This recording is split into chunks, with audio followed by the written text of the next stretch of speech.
வெகு காலத்துக்கு முன்பு நீண்ட தொலைவில் ஒரு தேசம் இருந்தது. அந்த தேசத்தினுடைய ராணிக்கு பொன்னும் பொருளும் ரொம்ப பிடிக்கும். தன்னுடைய ராஜகுமாரனை ரொம்ப நல்லா வளர்க்கணும்னு அவங்களுக்கு ஒரு எண்ணம் இருந்தது. அவங்களுடைய மகனை ரொம்ப சிறப்பா வளர்த்தாங்க. ரொம்ப அழகான துணிகள், சுவையான உணவு, சிறந்த ஆசிரியரை வச்சு படிக்க வச்சாங்க. இன்னும் எத்தனையோ செஞ்சாங்க. ராஜகுமாரனுக்கு கல்யாணம் செய்யற வயசு வந்துடுச்சு. ராணி அவரை தன்னுடைய அறைக்கு கூப்பிட்டாங்க.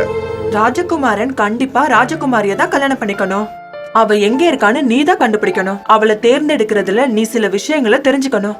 நீ அழகு தேடிட்டு இருக்காத.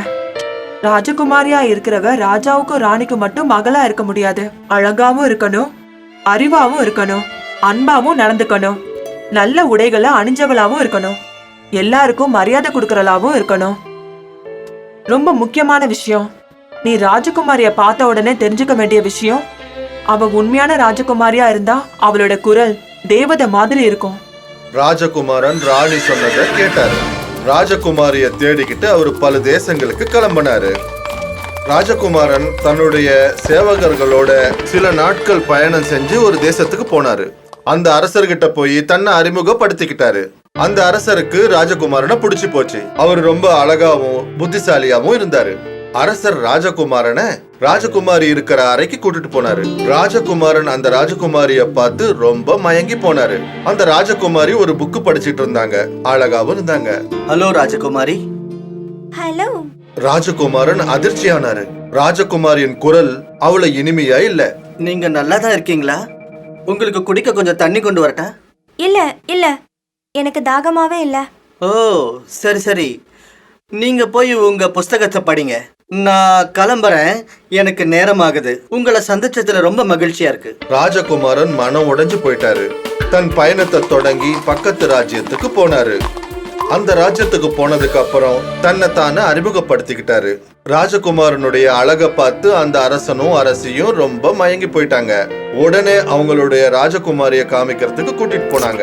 ராஜகுமாரன் ராஜகுமாரி அறைக்கு போனாரு. அவரு அழகான ஒரு ராஜகுமாரிய பார்த்தாரு.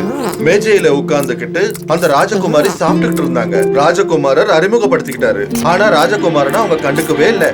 ரொம்ப ஆர்வமா அவங்க சாப்பிட்டுட்டு இருந்தாங்க. ராஜகுமாரி, நீங்க கொஞ்சம் பிஸியா இருக்கீங்க. உங்களுக்கு பிடிச்ச உணவுகளோட நீங்க உங்க வேலையை பாருங்க. ராஜகுமாரன் அந்த ராஜ்யத்தை விட்டு கிளம்பிட்டாரு. அங்கிருந்து கிளம்பி எத்தனையோ ராஜ்யங்களுக்கு போய் எத்தனையோ ராஜகுமாரிகளை பார்த்தாரு. ஆனா ராஜகுமாரன் அவருக்கு ஏத்த ராஜகுமாரியை கண்டுபிடிக்க முடியல. அவர் மனம் உடைஞ்சி தன்னுடைய ராஜ்யத்துக்கு திரும்பி போனாரு. அரசரும் அரசியும் ராஜகுமாரனை வரவேற்றாங்க. ராஜகுமாரன் நடந்தது எல்லாத்தையும் சொன்னாரு. ஓ, எனக்கு ரொம்ப வருத்தமா இருக்கு. நீ அந்த மாதிரி பொண்ணுங்களை தேர்ந்தெடுக்காம வந்ததுக்கு எனக்கு ரொம்ப சந்தோஷமா இருக்கு. ஆனா நீ அந்த மாதிரி பொண்ணுங்களை கல்யாணம் பண்ணிருந்தா உன்னோட வாழ்க்கையே வீணா போயிருந்திருக்கும். நீ ரொம்ப அதிர்ஷ்டசாலி. ராஜகுமாரன் ராணி சொன்னதை ஒத்துக்கிட்டாரு. தன்னுடைய அறைக்கு திரும்பி சென்றாரு. அன்று இரவு பயங்கரமான மழை பெஞ்சது. ராஜகுமாரன் தன்னுடைய அறையில இருக்கிற ஜன்னல் இருந்து பார்த்துட்டு இருந்தாரு. யாரோ ஒரு பெண் உள்ள வர்றத கவனிச்சாரு. கதவை தட்டுற சத்தம் கேட்டது. வேலைக்காரர் போய் கதவை திறந்தாரு. அழகான பெண் ஒருத்தி அங்க நின்னுட்டு இருந்தத பார்த்தாரு. ஒரு பெரிய கோட்டை உடுத்திக்கிட்டு அந்த பெண் நின்னுட்டு இருந்தா. மழையினால அது மொத்தமா நனைஞ்சிருந்தது. ராஜகுமாரன் அந்த பெண்ணுடைய இனிமையான குரலை கேட்டு கீழே வந்தாரு.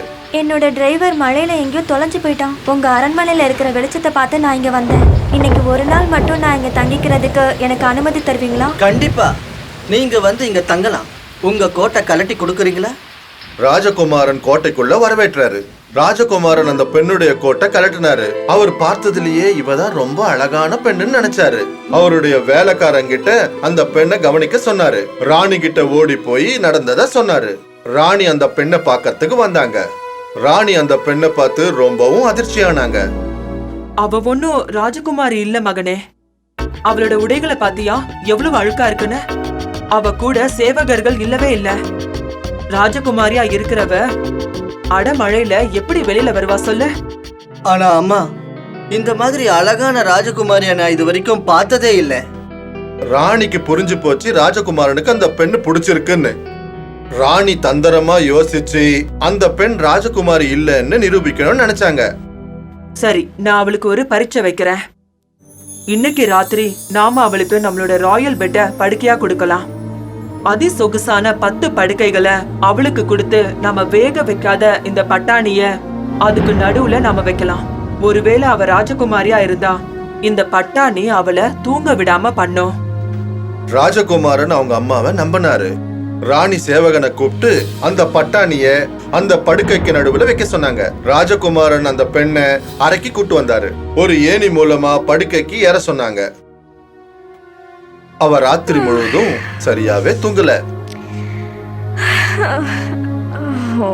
அந்த பெண் விடிஞ்ச உடனே எந்திரிச்சு வேலைக்காரனை கூப்பிட்டாங்க. நான் இன்னைக்கு சரியா தூங்கல. இத நீங்க ராஜகுமாரன் கிட்ட சொல்லாதீங்க. படுக்கை நல்லாதான் இருக்கு, ஆனா அந்த படுக்கைக்கு இடையில ஒரு கல் இருக்கிற மாதிரி இருக்கு. அதனாலதான் எனக்கு ராத்திரி முழுக்க தூக்கம் வரல. ராஜகுமாரன் அந்த பெண் சொன்னதை கேட்டாரு. அந்த பெண்ணை நோக்கி போனாரு. நீங்க தான் உண்மையான ராஜகுமாரி. தயவு செஞ்சு என்ன கல்யாணம் பண்ணிக்கங்க. ஆ, நான் உங்களை கண்டிப்பா கல்யாணம் பண்ணிக்கிறேன். ஆனா இந்த படுக்கை மேல நான் படுக்க மாட்டேன்.